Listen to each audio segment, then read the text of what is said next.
Hello and welcome to the Haaretz podcast. I'm Alison Kaplan-Summer in Tel Aviv. Once again, as Israel's war in Gaza approaches the 2-year mark, we find ourselves at a dramatic crossroads. This week, 60,000 IDF reserve soldiers were called up for the intensifying offensive on Gaza City. That offensive happened in a decision made against the recommendations of much of the military leadership, according to leaks from the latest Security Cabinet meeting, and thousands are on the streets in Israel protesting the move on a daily basis. Families of hostages are growing increasingly desperate. As we record, IDF forces are encircling Gaza City, and over 80,000 Palestinians have already evacuated to escape the attack. Many thousands more remain. Meanwhile, diplomatic pressure on Israel grows, with French President Emmanuel Macron leading the push of a growing list of Western countries recognizing a Palestinian state. That recognition will take place at the upcoming United Nations General Assembly. Joining me on the podcast to discuss all of these developments is former Israeli Foreign Minister Professor Shlomo Ben-Ami. Our conversation is coming up.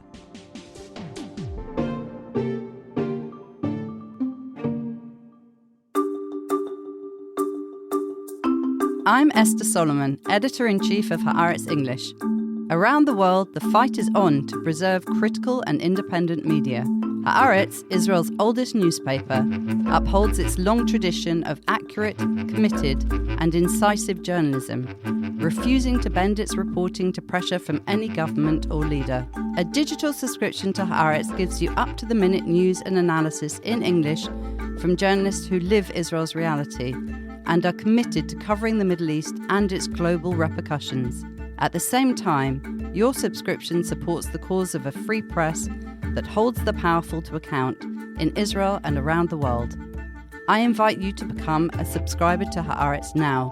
Just go to Haaretz.com and use the code Haaretz10, that's Haaretz with the number 10, for 10% off an annual subscription.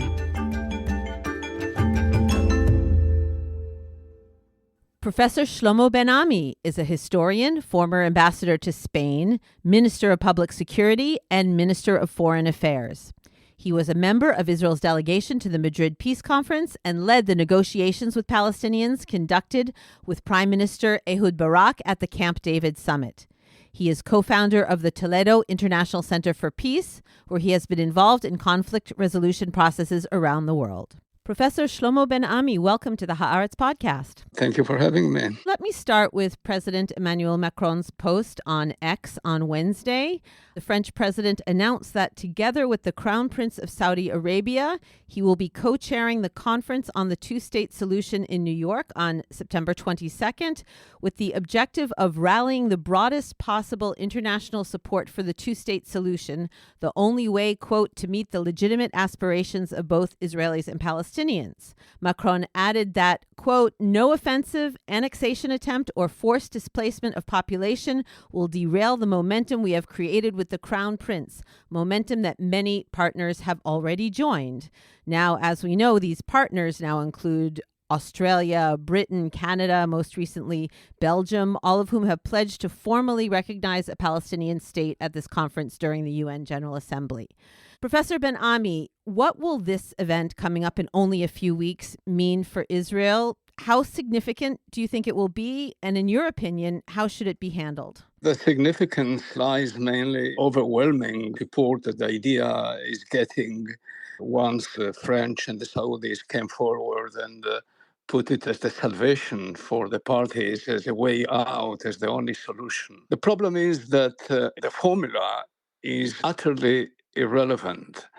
I'm surprised that statesmen such as Macron and the Australian Prime Minister, Canada, and others, I wonder why did they think that drawing this formula out of the attic of lost causes would be now any more practical, any more relevant to the conflict than it was when auspicious conditions existed 20, 25 years ago, when we had an America that was wholly engaged when we had presidents like Bill Clinton that saw it as the main objective of his presidency to try and solve the problem. When we had governments in Israel and some sort of a leadership in Palestine as well, that could come together and try with good intentions, with lots of resourcefulness and the keen interest in getting to a solution, which is not the case today, neither in Palestine nor in Israel. How do they think that this knee-jerk reaction of them, that whenever there is a problem here, they draw from out of oblivion two-state solution, which is the ideal solution in principle, but it is not attractive to the parties. History has shown that whenever the parties negotiated it and came as close as they could to breaking the genetic code, as it were, of the dispute, they withdraw at the last moment. They couldn't really turn the river that separates them into something that they could cross. And this is because it doesn't work really. I mean, it has become a cliche, it has become a slogan, not really something that the parties can work on.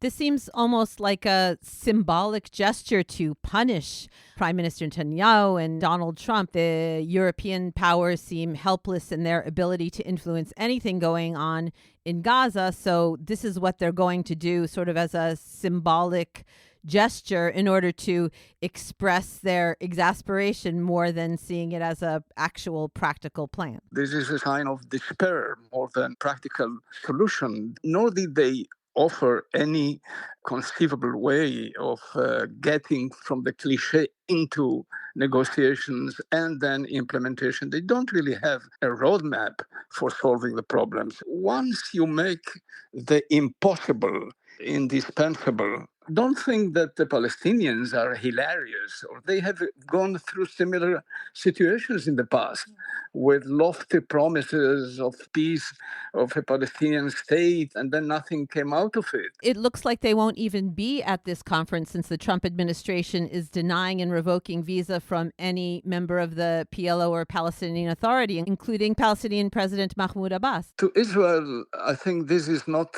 something we should rejoice at, frankly, because I think that the current situation is one in which Israel and the United States stand isolated from the entire community, world community. And this is not something that we should be very happy about.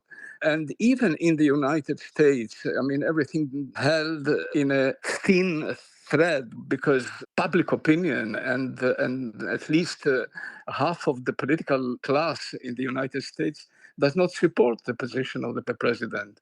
The Democrats do not support it. The younger generation, the public at large.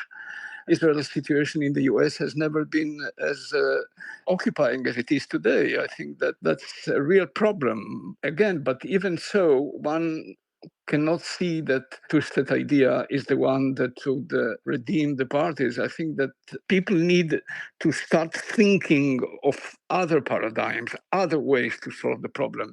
A book has now come out a few days ago in the United States, written by two icons of the two-state solution. One is Hussein Agha, and another is Rob Malley. Rob Malley was Clinton's Middle East advisor. Hussein Agha was a negotiator on behalf of Mahmoud Abbas with Netanyahu in 2014. And both of them have written a book that I myself produced a book earlier with the title of The End of the Two-State Solution. Now, these guys are typical insiders that know the intricacies of the issue, have gone through it, negotiated the two-state solution in the past, and now they come out and say, no, it won't work. You need to start looking elsewhere. Now, what is elsewhere? Well, elsewhere can be the current condition perpetuating itself. You hear today Smotrich calling for the annexation, although for all practical purposes, the territories have been annexed. If you see what is going on the ground, one state, binational state, is becoming a reality. This has been the situation for long years. And what can be another solution, I guess, and this is something that both these two former insiders and myself in an earlier book speak of a possible involvement of Jordan in the West Bank. That can be some sort of an idea that needs to be explored, possibly. This two-state idea, as we saw, it doesn't work. The rest is second best, but we need to try and explore these ideas. I can't see, for example, that a binational state will work here. There are good wishers or well-wishers who believe that this can work. I have my doubts if what didn't work in Yugoslavia, didn't work in Cyprus, will work here in the Middle East between Israelis and Palestinians. Professor Ben-Ami, turning to the developments on the ground in Gaza this week, most military analysts view this momentum ahead of the new offensive on Gaza City, which is once again being sold by Prime Minister Netanyahu as the key to total victory, as not being the key to total victory. In a recent column in Haaretz, you wrote that it was clear from the outset of the war that total victory against Hamas was a, quote, dangerous delusion. And in a recent very long and significant piece in Haaretz, you put on your historian hat and shared how Israel's behavior flies in the face of even Henry Kissinger's policies. Kissinger was hardly a peacenik. Can you outline for us how Israel, in your view, is refusing to learn from the mistakes made in places like Kissinger-era Vietnam and then later Afghanistan? Well, you see, this is the era, except for the case of Russia and Ukraine, this is the era of asymmetrical wars. And in asymmetrical wars between a state and an organization, we have seen throughout that the states were incapable of prevailing. We saw it in Vietnam with the Americans against the Viet Cong. We saw it in Afghanistan against the Taliban. We saw it in Colombia between the government and the FARC guerrilla. We are seeing it here in the Middle East between Israel and Hamas and Israel and Hezbollah. Once the enemy is a state, the fact that it has a responsibility for a state makes it susceptible to deterrence. Whereas in the case of Hamas, which has been the weakest among Israel's enemies, it is still fighting after 2 years. We have deterred and defeated Hezbollah because they have some responsibility for the safety of the Lebanese people, of the Lebanese state. And we have prevailed over the Iranians because they have a raison d'etat. They are a state that has considerations of the permanence of the state, the regional interest, the global interest for the survival of the Iranian revolution.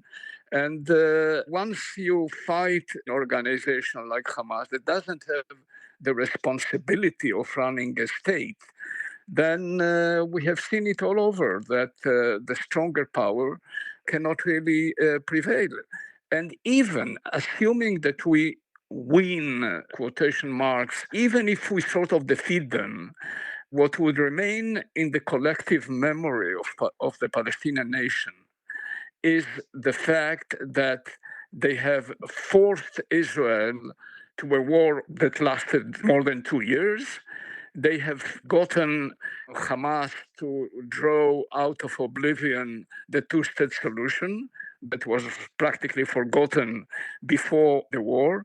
They have emptied the Israeli prisons, and the question of the prisoners has been central to the Palestinian national ethos. They have emptied our prisons. They have blocked the process of normalization of Israel's ties with Saudi Arabia. In fact, they have changed the course of Middle East politics in a way that have prevented both the Palestinians, any kind of reconciliation in Palestine, but also they have blocked the Israeli dream of a regional peace. So this will remain embedded in the collective mind of the Palestinian people, that they have the strategic capability of preventing Israel to achieve its grand strategic dream of a regional peace while marginalizing the Palestinian problem. Professor, you write rhetorically in your piece, is it possible that the people who endured the Holocaust are now committing the most heinous of crimes, genocide against their neighbors? It made me curious where you stand on the word genocide. From what you know, from what you see, and you have such wide experience internationally, are we meeting the legal definition of genocide? And whether or not we are, is it the legal definition that matters right now? One of the problems with the definition of genocide in the Israel-Palestinian dispute is that it has been used in the past in a rather loose way. Almost every war between Israel and the Palestinians got the label of genocide, wars in Gaza and wars in the West Bank, and the operation of 2003 in Jenin and other places. This has made Israelis quite blasé with the question of genocide. Everything is genocide, so maybe this time it isn't the genocide that we are accused of. I think that we need to introduce here some nuances. Gaza is a cruel, merciless battlefield. No modern army has fought in recent years. It has nothing to do with Mosul or Basra. It is quite unique. And therefore, one can talk about disproportionate Israeli reaction. There is no doubt about it. One can safely say that Israel has been committing severe war crimes in Gaza. Maybe all of this falls short of genocide, but it is severe enough and grave enough. The problem is that the definition of genocide has changed over the years. We Israelis think of genocide only in terms of the Holocaust. We draw the comparison with the Holocaust. Obviously, this is not the case. But look at what happened in the Balkans, for example. In the Balkans, the assassination of 8,000 people in Srebrenica was defined by tribunal on the war crimes in the old Yugoslavia as genocide, because the issue was not the method of the death nor the numbers. The issue was the intention. Was there an intention to destroy given ethnic, racial, or religious community? In Israel's case, we have seen politicians of high responsibility, ministers like Smotrich and the prime minister himself, which we say that we are about to destroy Amalek. So I think that it is there that the difference lies. The war started as a legitimate war of self-defense, as a justified counter-offensive after the massacre of October 7th. But it evolved into a war of vengeance, merciless, cruel, where an astronomical number of civilians were killed. So I think that we may come close to the definition. I'm not a jurist, but we'll have to wait the final verdict of the International Court. But I think that we will have to introduce some nuances to the Israeli condition, because it is a war that was started against an organization that is using the civilian population, as you mentioned, at the very beginning of the war. Abu Marzouk, one of the leaders of Hamas, said publicly that Hamas will be protected in the tunnels, and the civilian population is the responsibility of Israel and the United Nations. It can be Googled. We say that. We offer the civilian population for you to destroy, to shatter your image internationally, which is part of the interest of the weaker side. This is one of the ways that the weaker side wins the war. And Israel has gone willingly into the trap, destroying the civilian population in a way that raises the question if this is genocide or not. And if you add to it the declarations that came from Israeli ministers, an international tribunal may indeed say that this was the case. I hope it doesn't. Finally, Professor, obviously our future in Israel depends on our political leadership. Right now, our current government seems unswayable in its course, even though it represents a minority view in continuing to pursue this war full throttle. Let's be optimistic for a moment and say, for argument's sake, Israelis do elect in the next election a government that wants to repair the damage, that wants to move beyond this historical disaster in Gaza. Do you see a path forward? Are there any inspiring examples from history that can show us that all is not lost right now? It must have some sort of a solution. We have seen Northern Ireland, which is a case that is frequently compared with the Israeli-Palestinian dispute. You see in Northern Ireland to this very day, some of the core issues remain still open. Nevertheless, the war is over. So I think that it can happen here as well. It must happen here as well. President Biden offered a vision that is still on the table, and that is basically to pacify the Gaza Strip. Hamas has indicated in their own way that they are willing to abandon or not to be part of a political solution in Gaza, have some sort of inter-Arab presence in the Strip, and start political negotiations between Israel and the responsible Palestinian government authority. This is something that the new Israeli government can engage in. We are in a very interesting moment. In the past, we all used to think that striking a peace deal with the Palestinians is the introduction for a broader Israeli-Arab peace. Now, the broader Israeli-Arab peace has happened practically. One can safely say that the Israeli-Arab conflict is over, and what remains open is the Israeli-Palestinian conflict. This change of paradigm, whereby the Arab-Israeli conflict is over and the Palestinian wound is still open, allows us to say, okay, let us try now to use this envelope of Arab allies who are putting as a condition for consolidating this new Israeli-Arab peace a solution in Palestine. Let us see in what way this regional envelope can help us resolve the Palestinian dispute. And I think this is entirely possible, not necessarily through the classical two-state solution, but maybe through some sort of Jordanian-Palestinian confederation. Down the road, Israel might join such a confederation in the future. To me, the regional solution is something that we need to start looking at. We all look at the Saudis and the Gulf states as possible partners for a solution, but I believe that the real partners are those that are closer to the conflict, and that is Jordan with regard to the West Bank and Egypt with regard to the Gaza Strip. These are those who see the Palestinian problem as an existential threat, as a really, really security issue for them. The Gulf states have money, but they do not have the kind of existential engagement with the problem. So the solution needs to be looked through the Egyptians and the Jordanians.